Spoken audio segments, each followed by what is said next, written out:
New Thought Media Network. We are a global broadcast network of positive music, media, and entertainment, inspiring humanity's evolution along the journey of enlightenment and creating a world of love, peace, empowerment, and prosperity for all. New Thought Media Network. Positively inspiring.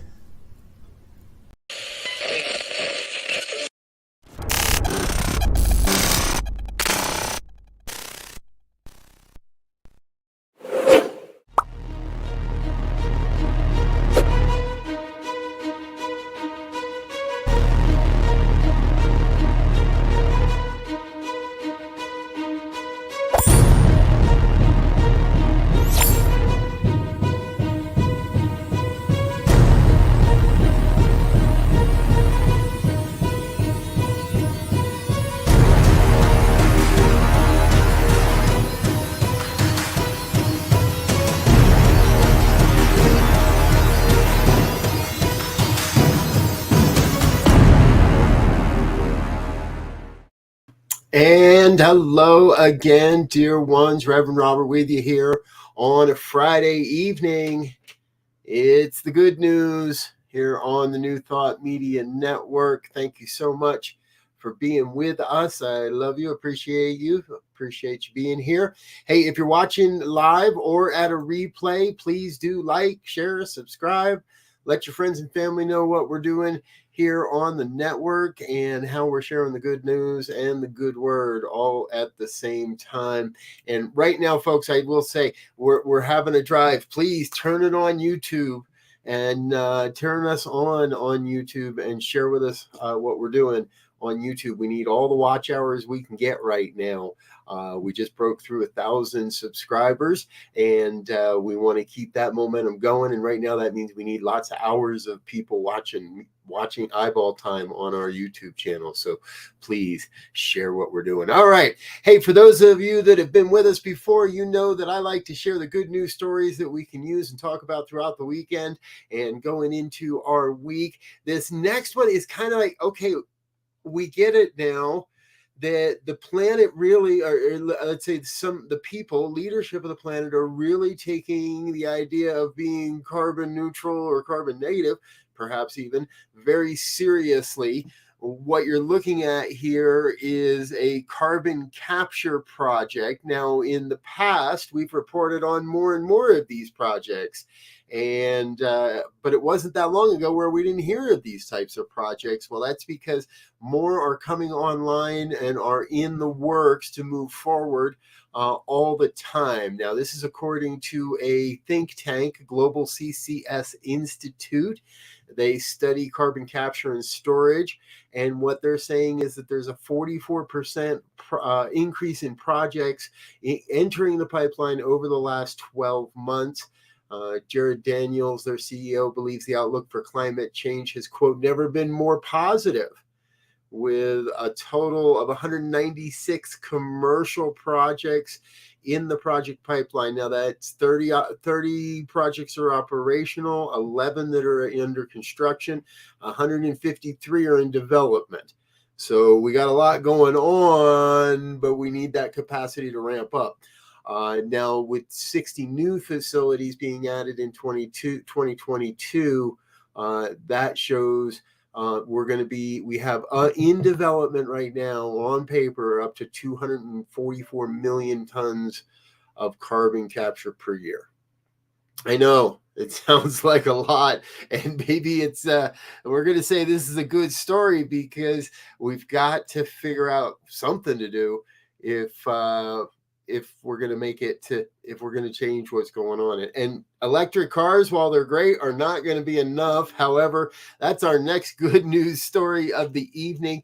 Now, we've reported on this previously as well, but now here it is in another location. This is Children's Hospital of Orange County, California. The car is called the Shogo. It's designed by Honda engineers, and it allows these young patients age 4 to 9 to drive these little electric vehicles between 1 and 5 miles an hour. Now, there is an operator that gets to determine how much that 1 to 5 miles an hour is. And from everything I can see, they're not totally autonomous. They can't just get away from you. Every car is connected to an adult operator, a hospital trained operator. So, but the cars do allow for monitors, IV bags, and other things to go along. There's got a great video you can check out that gives you a whole bunch more information. And we'll leave links in the description of tonight's show so you can take a look at these stories. We find most of our stories over at the goodnewsnetwork.org. Those folks do great work over there. They do a great job of collating a vast network, a vast collection of good news stories. We invite you to head on over to their website when you get a chance. Give them some love and attention as well. Give them the appreciation they deserve for doing a good job as well. All right. How about this for a good news story? Now, one of the things we know is that in aviation, birds can be a problem. And so mitigating flocks of birds around airports and in flight paths of airports for a long time have been of concern and are a necessary thing to do. And well, check out this guy. This is a drone operated Falcon. It's designed off the Peregrine Falcon, and it's an artificial raptor. Now, this is based on a partnership with the University of Groningen in the Netherlands, and it's made of fiberglass and polypropylene. Really cool looking bird. Now, not only was it so good at its original test flights, and you can see the camera on top there, the pilots were able to visually monitor what was happening with the bird, with the I don't want to call it a bird. And it's not really a drone either. It looks a lot like a kite, if you ask me. The robot Falcon tested its effectiveness to deter flocks of corvids, gulls, starlings, and lapwings. This is all reported in the Royal Society Interface Journal in a study that was recently published there.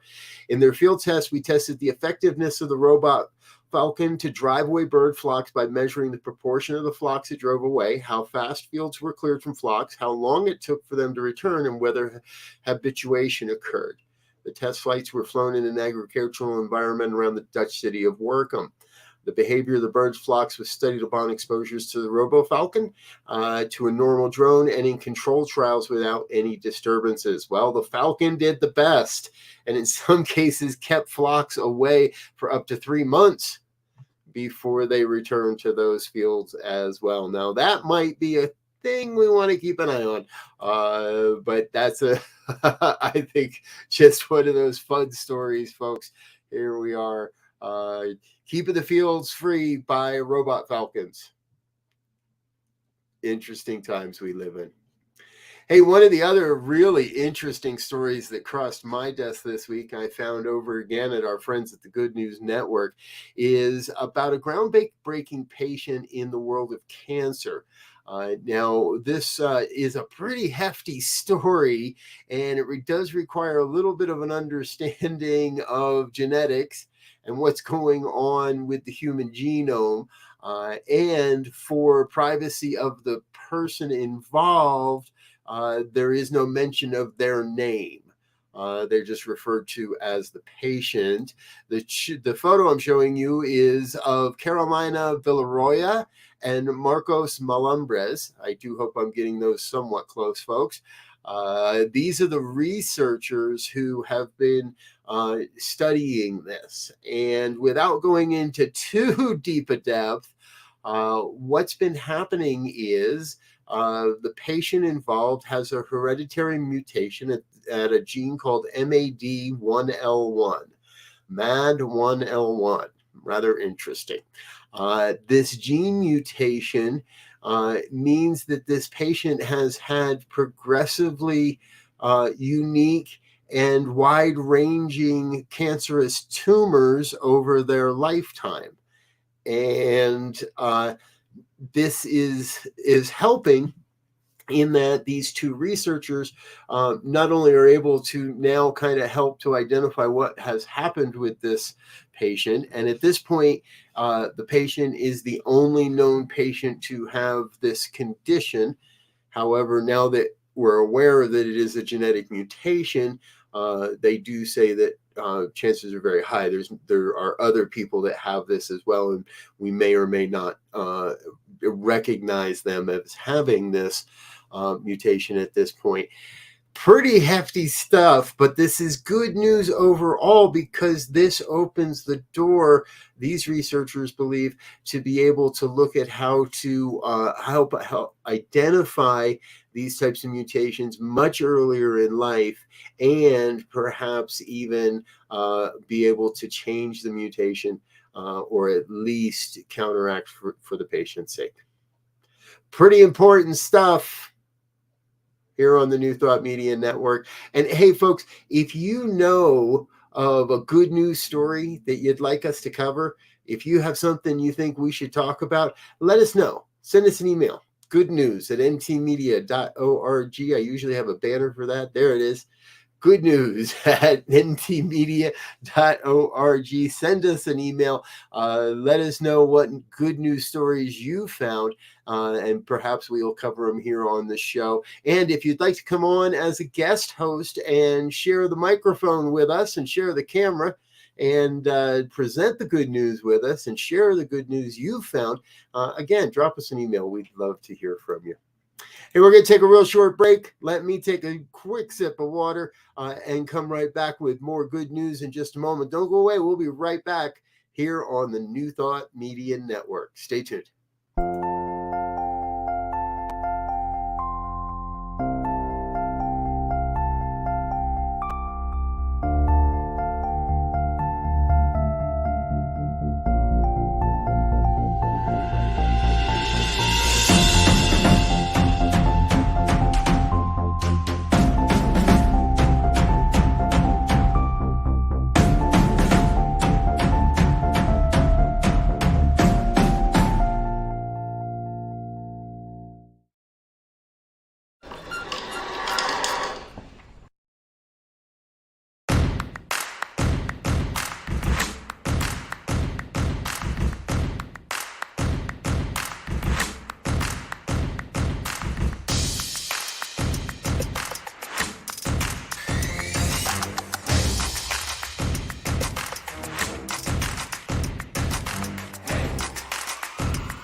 And we're back with more of the good news here on the New Thought Media Network. I'm Robert Brzezinski. This is our Friday evening opportunity to get together and share in the good news that we recognize happening in the world. Please do feel free to chat along, join the conversation, leave a comment. If this is your first time with us or you're just in the most recent time with us, please feel free to join in the conversation. All right, next up, check this guy out. Ooh, there's a new species of owl on the planet. This species was documented as unique this year. Now, that's not just to say, oh, it popped up. This is due to a long-running search for the animal.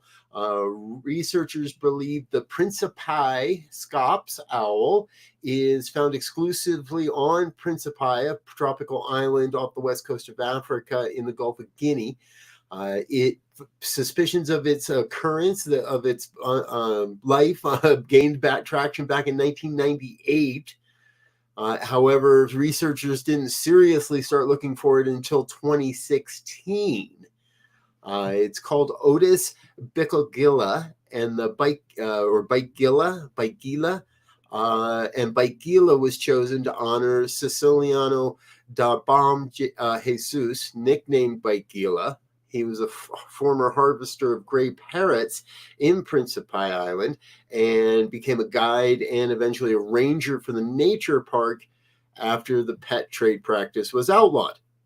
So the discovery of the owl has only been possible thanks to the local knowledge shared by Gila and unflinching efforts to solve a long-time mystery. That's according to researchers. For nearly 25 years, he's assisted scientists at every expedition undertaken to find the owl, including the trip that led to the first ever photographic evidence of the species, which again happened in 2016. This newest one is, so we've got a new owl, folks. Pretty cool stuff, if you ask me. And I love stories about the resilience of humanity and the resilience of nature. We are a part of nature, and there's no doubt about it. And the resilience of nature is really, really important to remember. That's our next story included. We want to introduce you to some folks from the Three Mountain Alliance. These are volunteers from the Three Mountain Alliance. This is a nonprofit in Hawaii. And what they do is they organize seed harvesting for trees and plants. And in this case, they were replanting extinct tree species, or what was thought to be extinct tree species. The palm tree that in question had not been seen in the wild since 1992. They have now since found seeds, and the species found seeds and replanted them in the mountains of Hawaii. What an amazing story. Good work, folks. There's a full video on this one, more than we can share here on this program. So I encourage you folks, head on over to the goodnewsnetwork.org. Take a look at their website, and there's on this story, you'll find it. And then down near the bottom, they've got a full video, gives you even more and more details on this great effort. It takes a village. It takes a collaboration, ourselves and the nature around us, to do the work. Hey, in health news, I really like this one. This is I like this story a lot because what researchers are finding is that drinking black tea, regardless of how you prepare it, whether you put milk in it or not, whether you drink coffee or not, whether you put sugar in it or not, that drinking black tea may reduce the risk of dying from heart disease.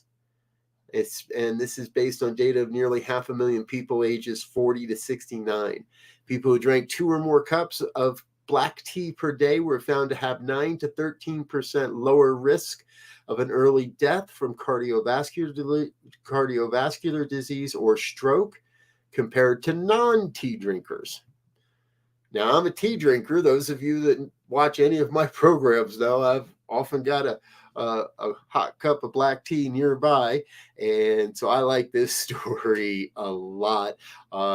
This one is also very well researched. There's so much more here to see and to read. I encourage you to take a look at that over on the Good News Network as well. And now, this is one that I think most of us have known, but now there's a study to prove it as well.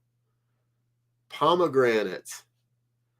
They significantly boost the immune system to fight cancer, triggering a constant supply of endless rejuvenated T cells. German scientists studying therapies for colorectal cancer discovered that a metabolite in the red fruit, known as urolithin A, rejuvenates immune T cells to make them better at fighting tumors. What a great benefit. We've always known pomegranates. I think they're yummy. They're incredibly messy and and a lot of work, in my opinion. However, it would appear that once again, the health benefits of pomegranates are doing the work, are showing us that, yes, this is what we need. We're very pleased that we can quickly transfer our results to the clinic and look forward with excitement to the upcoming clinical trials. That's from Professor Gretton of the George Spire House University. The article was published first in the journal Immunity.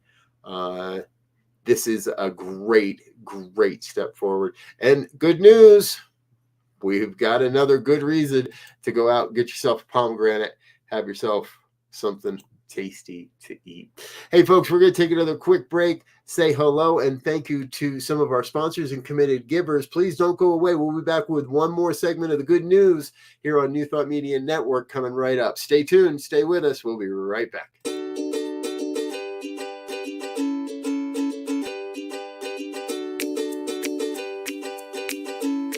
Thank you, Center for Spiritual Living Denver, for your continued support.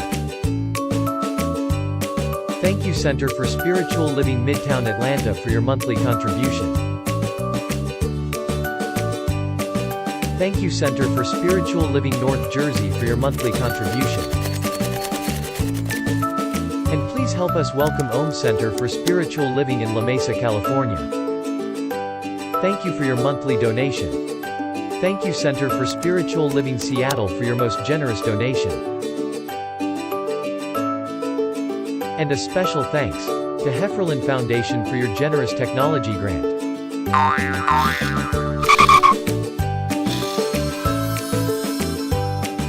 And Suze Ajit, thank you for your very generous donation. And a super special thank you to Dr. Tracy Brown, RSCP. Thanks for being a super donor. And a big shout out to all our committed donors.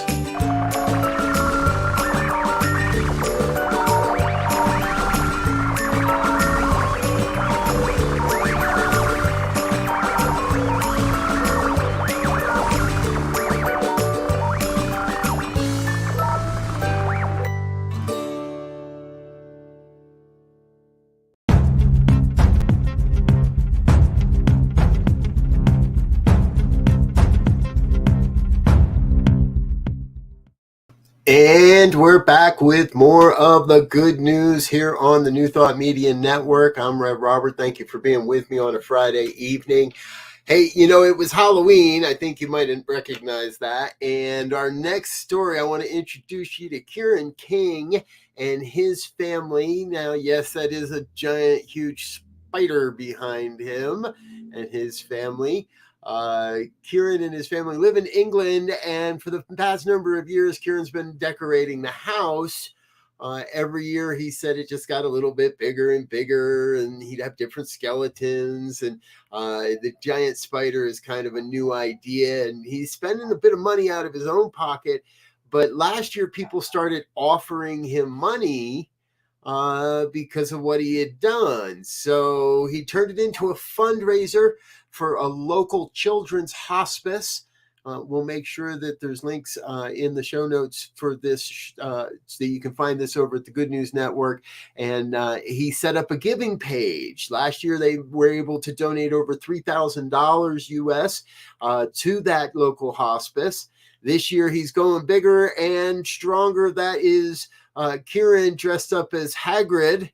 Learned how to walk on stilts. He's on 2-foot stilts, built the costume himself, and he's on stilts there. Took him up to 8 feet 2 inches.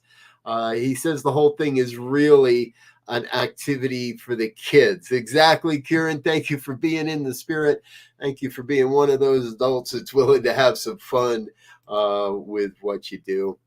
Folks, here on the Good News Network, we do like to feature and take a look at many of the good news stories that really are those human people, the people doing good type stories. We love stories of people doing good, not just having fun, and that's very, very important, but stories of people doing real good and sometimes going above and beyond. Our next story is just that. You're looking at Ryan and Dave Jordan here. Now, Dave is a magnet fisherman. If those of you that maybe don't know what that is, people go take big big, strong, very strong magnets and fish the rivers, and often as cleanup projects. And there's a number of YouTube channels that are doing this now as well. Well, the young man Ryan has a YouTube channel and asked Dave to take him magnet fishing. They went magnet fishing, and the young man got to choose the river. What they found was a medal from and the medal's original owner, that's the medal on the left there, the owner of the medal, Jeffrey Barron, it was stolen from his house just last year. Now Jeffrey's 82. He'd had the medal for 28 years. He believes that it was given to him as a reward for 32 years of service in the North Hampshire Police Department. He was overjoyed when he found out that the medal had been found. Jordan said they'd been pulling things out of the river in Northampton for just about 30 minutes when Ryan fished out a small blue metal box. They opened it, found the medal, and realized they had to track that down. Jordan did say it was like finding a needle in the haystack.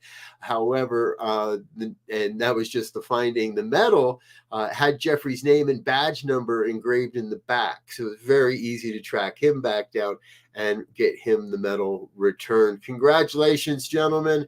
Thank you so much for being good people, doing the right thing, being good people. This next one is how could you not be a good person when you hear this story? Paraglider Cristiano Piquet was out for a flight on a Sunday afternoon, and from up in the air, what he saw was a canal with a vehicle in it and a woman clinging to the side of the vehicle. Now, Piquet is on the left there. The woman who had the accident and whose car drove off the road into the canal is there in the middle. The gentleman on the right is a local neighbor. Piquet landed his paraglider, ran to the neighbor's house, and the neighbor came out to help save the woman. Everybody safe and sound. Nobody knew she was there. These are the kind of good news stories. And we don't have everybody's names in this story. I encourage you. We found this one over at sunnyskies.org, another one of our favorite places to find good news. Please do give them some love and attention as well on what they're doing over there. And recently, folks, it seems like every time, well, not every time, but week after week, we're hearing more and more of the good news stories of people saving lives, from burning homes to other structures, and life, truly life again and again. People doing the right thing in service to people they don't know. Well, this next one, wow. A young man is driving late at night, and his name's Brendan Burt. He recognizes there's a house on fire, and he was on a street. He didn't know where he was. He had made a wrong turn. Would never have gone down that street, and the house was on fire. He was able to start pounding on the doors and the windows, and a Ring doorbell caught the whole thing. This is a still image of the last person as he ran out of the house. And you can see the roof of the porch is completely engulfed. Brendan said, I just felt like somebody was in there because it was so late at night, I just knew that I had to act quick. The Ring doorbell caught most of it, and everybody was safe. The family has a GoFundMe set up. We found this story over on Good News Network as well. You can follow them and jump over there to if you'd like to support that family and what they're in their rebuilding as well. Folks, we're the New Thought Media Network. This is the good news that happens every Friday night here on 5 o'clock on the Mountain Time Zone. I want to thank you for being with me here tonight. I'm going to get out of here, let you get into the rest of your evening. Please come back in about a half an hour and join us for the Fireside Chat with Pastor Michael Mangus. Happens at 6 p.m. Mountain Time here on the New Thought Media Network. Join us for that. All right, I'm Rev Robert. I'm getting out of here for now. I love you. I appreciate you. Until we meet again, I wish you peace and richest blessings. Bye now.